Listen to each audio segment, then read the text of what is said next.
Friends, मैं आपका mentor A K. Singh और आज हम अपने केवीएस के जो साइको की तैयारी कर रहे हैं, यानी कि क्या आपके perspective on education and leadership का जो चैप्टर यानी कि सेकंड यूनिट देख रहे थे हम, अंडरस्टैंडिंग एंड टीचिंग। तो हमने रोल ऑफ टीचर पढ़ लिया था, लर्नर पढ़ लिया था, नेचर पढ़ लिया था स्टूडेंट और टीचर का, और चॉइस ऑफ टीचिंग मेथोडोलॉजी पढ़ ली थी।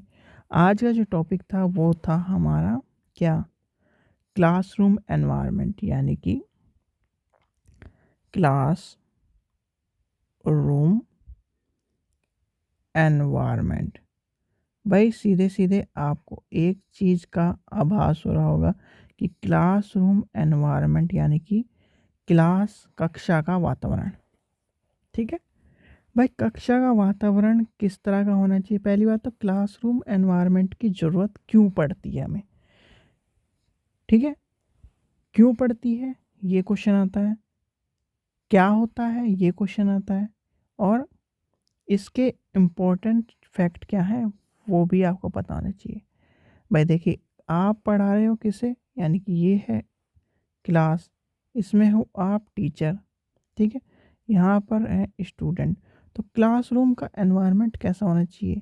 ये वो एनवायरनमेंट नहीं है कि गर्म होगा, सर्दी होगी या फिर उस तरह की चीज़ें होंगी, वो एनवायरनमेंट नहीं है जो हमारे ज्योग्राफी में लिया जाता है। क्लासरूम एनवायरनमेंट से हमारा तात्पर्य या फिर एक तरह से मानना ये होता है कि क्लासरूम का वातावरण इस तरह का होना चाहिए जिसमें कि सभी स्टूडेंट को ज्ञान की प्राप्ति हो सके, यानी कि सभी छात्रों तक ज्ञान क्या पहुंच सके, या फिर सभी छात्र ज्ञान प्राप्त कर सकें। सभी छात्रों या छात्र, देखिए पूरा ही लिख के लेके चलते हैं। सभी छात्र ज्ञान प्राप्त कर सके। ठीक है बच्चों, तो क्लासरूम का एनवायरनमेंट ऐसा होता है कि जो जिसमें सभी बच्चे या सभी को ज्ञान की प्राप्ति हो सके, सभी ज्ञान प्राप्त कर सकें, ऐसा होना चाहिए क्लासरूम एनवायरनमेंट। और क्लासरूम एनवायरनमेंट में सभी चीज़ों का ध्यान रखा जाता है कि बच्चों के बैठने का स्थान, बच्चों के बैठने का तरीका, बच्चों के डिसिप्लिन, टीचर और स्टूडेंट का रिलेशनशिप जो हमने ऊपर पढ़े, यानी कि टीचर का रोल क्या है, फिर हमने लर्नर का पढ़ा, फिर टीचर और स्टूडेंट का रिलेशन पढ़ा, और फिर आता है टीचिंग मैथोलॉजी। अब ये सारी चीज़ें आप कंबाइंड कर देंगे तब एक क्लासरूम एनवायरनमेंट बनेगा। यानी कि क्लासरूम एनवायरनमेंट, मान लीजिए आपने टाइम टेबल को देखा होगा, टाइम टेबल में पहले जो विषय होते हैं वो हार्ड हार्ड के रखे जाते हैं, और जो स्लो विषय होते हैं वो लंच के बाद रखे जाते हैं। ऐसे ही क्लासरूम का एनवायरनमेंट पहले हो चाहे आखिरी में हो, उसमें इस तरह का बैलेंस रखा जाता है कि जिससे क्लास में जो 0 बच्चा है वो भी ज्ञान प्राप्ति कर सके, और जो 100% का बच्चा है वो भी ज्ञान प्राप्ति कर सके। तो क्या होना चाहिए, क्लासरूम एनवायरनमेंट यानी कि कक्षा का वातावरण स्कूल में एक तरह से इस तरह का होना चाहिए, या फिर क्लास रूम एनवायरनमेंट इस तरह का होना चाहिए जिसमें सभी के ज्ञान को प्राप्ति या सभी के ज्ञान प्राप्त करने में आसानी हो। फिर आता है क्लासरूम एनवायरनमेंट क्यों इम्पोर्टेंट है, यानी कि इम्पोर्टेंट, महत्वपूर्ण मान के चलते हैं, महत्वपूर्ण। महत्वपूर्ण क्यों है या महत्वपूर्ण, ठीक है, यहीं से लेके जाते। महत्वपूर्ण सबसे पहला है ज्ञान की प्राप्ति, ठीक है। फिर आता है टीचिंग इफ़ेक्टिवनेस, यानी कि टीचिंग का जो इफ़ेक्टिवनेस है उसके लिए होता है, यानी कि टीचिंग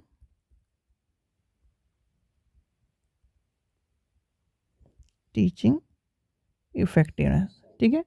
फिर आता क्या है भाई, क्यों इम्पोर्टेंट होता है क्लासरूम एनवायरनमेंट, गुड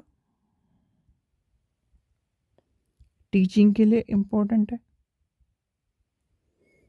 फिर आगे क्या होता है, टीचर एंड स्टूडेंट के लिए इम्पोर्टेंट है क्लासरूम एनवायरनमेंट। और क्या इम्पोर्टेंट है, जल्दी बताइए। देखिए, क्लासरूम एनवायरनमेंट सभी के लिए इम्पोर्टेंट है, चाहे वो ज्ञान की प्राप्ति के लिए हो, टीचिंग इफेक्टिवनेस हो, स्टूडेंट के लिए हो, गुड टीचिंग के लिए हो। तो क्लासरूम एनवायरनमेंट का रोल यही सब होते हैं कि क्लासरूम एनवायरनमेंट में सभी चीज़ों का इन्वॉल्वेशन होता है।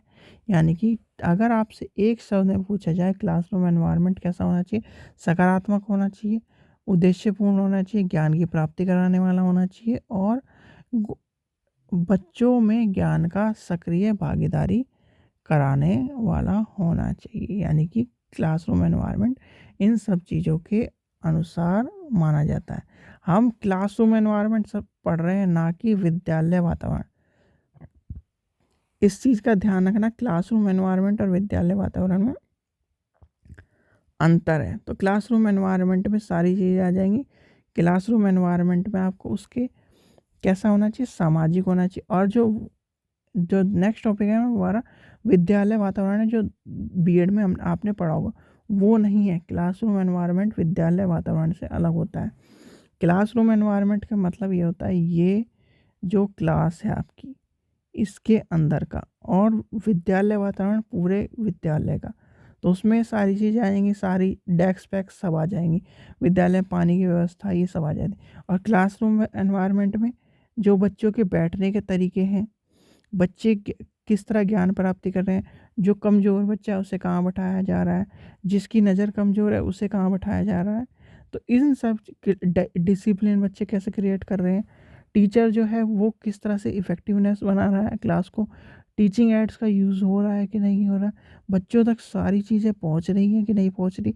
तो ये सब चीज़ें जो आती हैं वो आती हैं क्लासरूम वातावरण या फिर क्लासरूम एनवायरनमेंट में। क्लासरूम एनवायरनमेंट में आपका टीचर स्टूडेंट का रोल, टीचर इन और स्टूडेंट का रिलेशनशिप, टीचिंग मेथोलॉजी जो जिससे क्या नाम टीचर बच्चों को पढ़ाता है, वो सब आती हैं क्लासरूम एनवायरनमेंट में। ठीक है बच्चों, ये छोटा सा टॉपिक था आपका क्लासरूम एनवायरनमेंट का। ठीक है बच्चों, ये जो छोटे छोटे टॉपिक हैं इसलिए मैं जल्दी जल्दी करा रहा हूँ, क्योंकि इनमें हमें ज़्यादा खींचना नहीं है। जो बड़े टॉपिक हैं उनमें हमें बहुत ही बारीकी से समझना है।